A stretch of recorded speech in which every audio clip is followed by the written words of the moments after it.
Is Easter pagan? Write your answers in the comments below.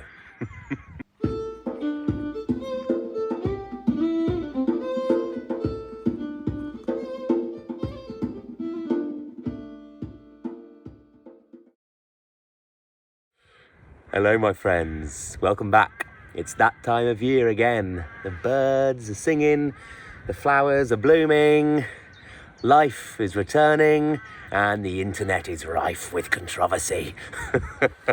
You know what I'm talking about. Every year the same sort of memes and articles come up, some claiming that Easter is actually just a pagan festival that's been stolen by Christians and you're actually just worshipping the goddess Ishtar or something, and then people lining up on the other side and going, no, nothing to do with paganism, la la la la la la la, debunk. Both of these viewpoints have some truth in them, but both viewpoints overstate their case.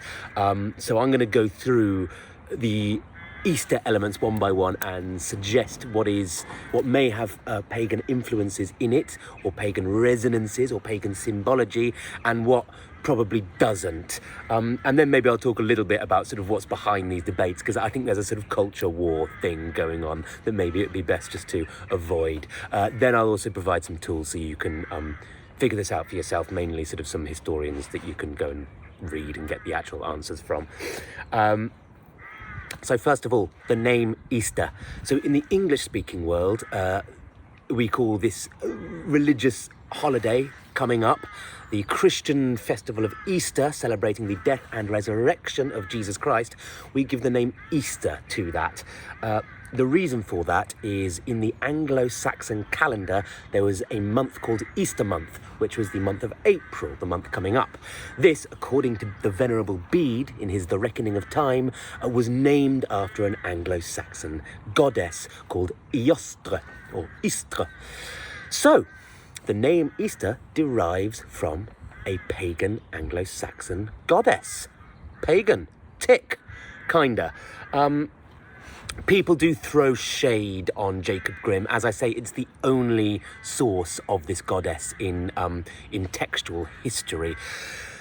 That's not necessarily, I mean, that's a reason to be cautious. That's not a reason to chuck out this evidence. That's a bit of a baby bathwater situation. We just don't have that much textual evidence from this period of early medieval English history. It's just Bede. So if you're going to junk this reference to Ostra, you might as well junk the whole thing, and a lot of our knowledge of history along with it. So, yeah, I mean, people have come on quite hard on each side of the debate on whether to take Bede at his word. He probably wasn't making up a goddess, but he could have been mistaken. It could have been a false memory, but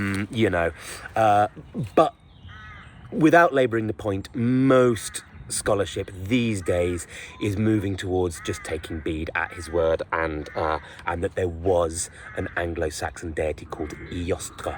That's certainly the view of Philip Shaw, who's done perhaps the most recent study into sort of early Germanic goddesses.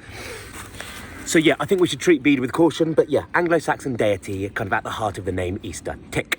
I might come back to that, but basically, there is no mention in Bede of what Eostre was the goddess of. We can presume spring because of the time of year, and hence also probably fertility. We can presume possibly the dawn because her name means east. These are really good assumptions, but assumptions they are. Note there is no mention of eggs and bunnies in Bede's Reckoning of Time.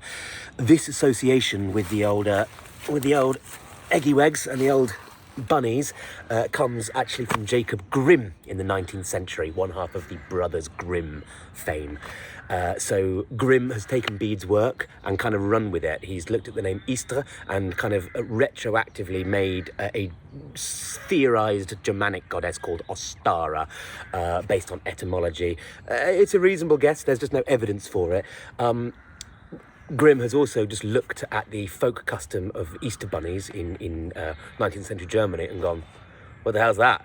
clearly pagan without really providing any evidence. He might well be right, but he then links the cult of Ostara, supposed cult of Ostara, with sort of fertility rituals involving rabbits and bunnies, and even a kind of fairy tale that he basically makes up about a goddess Ostara that turns a bird into a hare and then it shits eggs, and it's just a bit silly. So that is a red herring, and I think we should be very cautious of Grimm. What do you think of Grimm's etymology, though? Taking Eostre and then working back to Old High German Ostara. Yeah, it's reasonable. It makes sense. There could well have been a pan-German goddess called Ostara. We just don't know. There's not really any evidence. But the name Easter is from an Anglo-Saxon pagan goddess who probably was a goddess of fertility and spring, and probably also the dawn. I'm going to come back to Shaw on this, because Sean, although he thinks Easter is definitely an Anglo-Saxon goddess, he's not sure about the dawn aspects, and I disagree with Shaw, and I'll explain why further towards the end of this video. There's also obviously nothing to do with eggs and bunnies here. So the eggs and bunnies, though, are these pagan or Christian in the context of Easter? The answer here, in my view, is both, okay? And I'll explain why. Let's start with eggs. So for a start, eggs are obviously a pre-Christian symbol, symbolizing lots of different things, and not just in pre-Christian Europe, around the world, okay? Usually symbolizing fertility and new life for obvious reasons, often associated with spring, again, for obvious reasons. The birds are laying now, and often symbolizing creation, often being a symbol of the cosmos itself, and often symbolizing the sun, because of presumably the shape of the eggs and the yellow yolk, and the fact that birds fly in the sky, presumably. So, clearly a pagan symbol there. But in relation to Easter, well, skeptics of this idea point to the fact that eggs are normally eaten at Lent, which is obviously a Christian custom, because we're not eating eggs all the way through Lent. But their chickens are still laying them, so then there's a glut of eggs around Easter. That's all very well and good, and definitely the case in my view. So definitely a Christian origin for the Easter egg myth, but still pagan resonances, pagan symbolism. So it's kind of both here. And if you want an exact tradition where a pagan egg-based symbolism has just segued neatly into Christianity, look no further than the Slavic egg painting tradition, most famously in Ukraine. These beautiful painted eggs, just like I did when I was a kid, decorating these eggs. This was definitely a pre-Christian custom. The eggs were to the Slavic sun god, whose name I've forgotten in this particular localized region, and there was all sorts of very complex pagan symbology, trees of life, all sorts of things on these eggs. The symbolism then just syncretized with early Christianity in that region. So here we have painted egg decorating associated with Easter from pre-Christian into Christian times. So eggs tick. The point here is this has nothing to do with the Germanic Ostara, or indeed other egg painting or collecting traditions in other parts of the Christian world. This is just one instance. So with the eggs, yes, pre-Christian pagan symbols, but that doesn't mean that your Christian egg collecting tradition is necessarily pagan or has pagan origins. What there is pagan resonances, i.e. the symbolism matches up. This is a key difference here that I would like people to be aware of. This leads me on to the hare. This one is almost more complicated, or the Easter bunny. So again, skeptics of the sort of pagan Easter origins thing will say, well, where it actually came from was German Lutheran Christians who brought the idea over to the United States, the Pennsylvania Dutch, and then it was re-exported into Europe. Yes, that is true. That is one origin of the Easter bunny. That's the earliest attestation we have in history. In the 1600s, the German Easter hare, who kind of collects and is with the bunnies. Just because that's the earliest reference we have in the Middle Ages in Germany doesn't mean that there isn't an earlier folk history associating hares and rabbits with spring that may have pagan associations. There may well be. We just don't really have any evidence for it. So this one, I would nudge more towards the Christian folk tradition here. And again, there's nothing to do with Ostra in this at all. But if we are looking at the island of Britain, hares have been a sacred symbol in the pagan imagination for a very, very, very long time, and associated with spring because they're doing their boxing thing this time of year. I saw a hare in that field just the other day, and they've been sacred animals for a long time. We see that in archaeological evidence. We see hares interred in Neolithic grave burials and Iron Age grave burials. That is a very large span of time with a completely shifting sort of genetic demographics within that time. So that's kind of a big deal.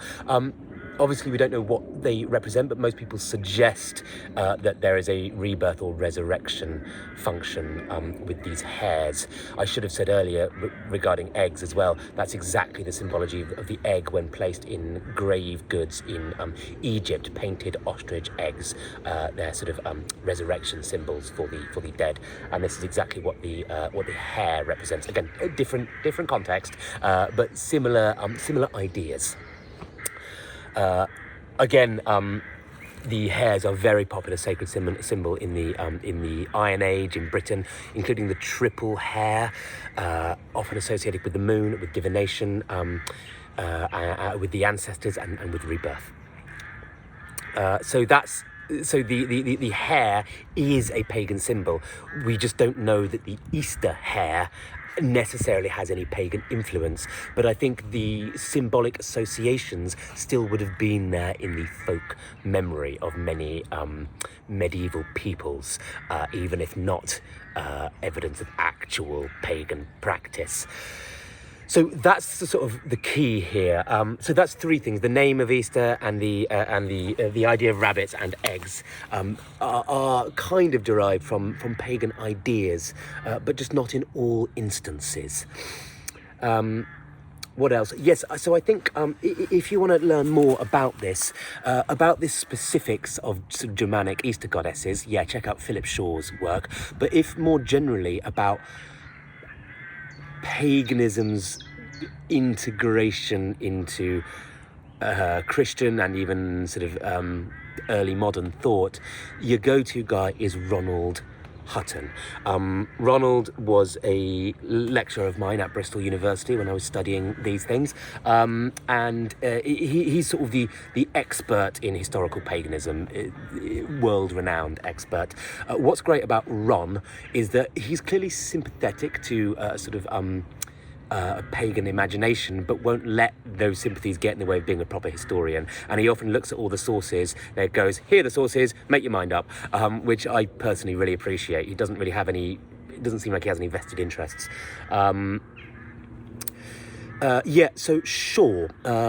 He is the one that is probably the leading expert in the field of sort of ancient Germanic goddesses at the moment, and he thinks Eostre was an Anglo-Saxon goddess. He doesn't think she was a goddess of the dawn necessarily. He thinks the East might just imply a place name and a people coming from the East, like the Anglo-Saxons. Yeah, that's true. That doesn't necessarily discount the dawn idea as well. Both can be true. And indeed, if you look at the etymology of Eostre, it's related to the Indo-European word of spring and dawn. If we look at the whole host of other galaxy of other Indo-European goddesses related to spring and the dawn, they're also connected to fertility and sort of procreation. So that's a very common sort of archetypal image, a spring, dawn, fertility goddess. So I don't see any reason to think that Eostre or any other sort of local goddess in the region would be any different, really. Or if you do, you need to provide evidence for that.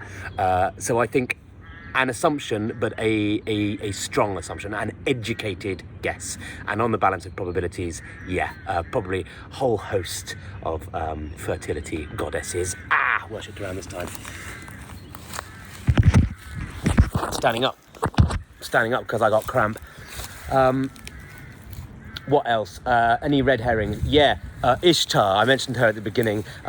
No etymological connection between Ishtar and Easter, as is so often repeated at this time of year.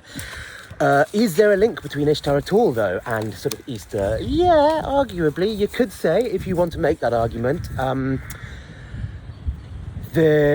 She's I guess, a goddess commonly associated. I'm not an expert on Babylonian religion, to be honest, but she's a goddess associated with sexuality, with procreation. So there's kind of a link there with the fertility of spring. She also is one of a large number of goddesses of the ancient world that descends into the underworld for 3 days and then is reborn. Does that remind you of anyone? It should do. So this is a theme, really, with Christianity, and this is more general reason why Easter is sort of has pagan resonances within it. Pagan residues, that's a phrase of Ronald Hutton, by the way, surviving pagan survivals rather than surviving paganism. Easter is not surviving paganism, but there are pagan survivals buried within it. Key difference there is more to do with residues and resonances, and sort of symbology matching up rather than any actual surviving pagan practice. But surely we knew that, so it seems like a straw man argument for anyone to make that point. Where was I? Yeah. So the general theme with Christianity, of course, is the key festival dates of the year are based around commemorating key points of Jesus' life, like his birth, his death, his resurrection, yada, yada, yada. With paganism, generally, it's based upon the wheel of the year, the agricultural cycle, and the solar cycle and the lunar cycle. And the agricultural cycle, of course, being based off those, off the solar cycle. As such, this time of year is very important because the world is really waking up in the pagan imagination. It's the birth of new life. Kind of symbolically, exactly what Jesus' death and resurrection is. I shouldn't need to point out all the resonances with Christianity and earlier pre-Christian deities. A whole host of dying, resurrecting corn deities. That's been a problem for Christianity for most of its existence. From Thomas Aquinas to C.S. Lewis, you see Christian apologists saying, yes, Jesus' life, death and resurrection does mirror previous pagan deities, but it's different because X, Y, Z. That's fine. I mean, I think Christianity is unique, but it's clearly the case that its symbology is perfectly mapped onto pre-existing symbology in the pagan imagination. So in this more general sense as well, Easter is sort of resonates with the earlier pagan worldview. So there's some food for thought. What do you think? Because I think both sides of this debate overstate their case. I think the neo-pagan sort of groups that like to claim it's all pagan sort of aren't properly maybe looking at the history of this enough. And they're also sort of saying things like, well, it was to kind of control and dominate and forcibly convert pagans. I don't think any of that happened. I think it was just, in some cases it might have done, but it was quite an organic process, Christianization. It just sort of evolved. One thing just evolved from the next. Again, because the symbology, it seems to match up so well in many ways. Just key tenets of doctrine are different. Also, on the other side, you get people. I think this is sort of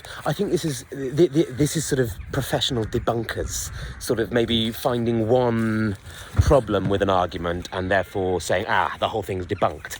I have a real problem with this reductive binary way of thinking, which seems to be a symptom of a lot of public discourse around these sorts of things. I wish we could just do away with debunking. I realise that's ironic because I've called this video, I think I'm going to call this video Debunking the Debunkers, but I'm being tongue-in-cheek with that. But let's please try and look at this with a bit more nuance and less debunking. So, Christianity, is it pagan? No, it's Christian. I mean, if anything, it's a commercial festival of chocolate these days, really, isn't it? But pagan resonances running through there. That's the phrase I would like to use. Thank you very much, my friends. If you'd like to see another video sort of on the spring equinox, which, by the way, normally takes place in March, not April, so, you know, nothing really to do with Eostre there, then please watch this next video on Ostra, where I kind of delve into this issue a little bit more. All right, see you later.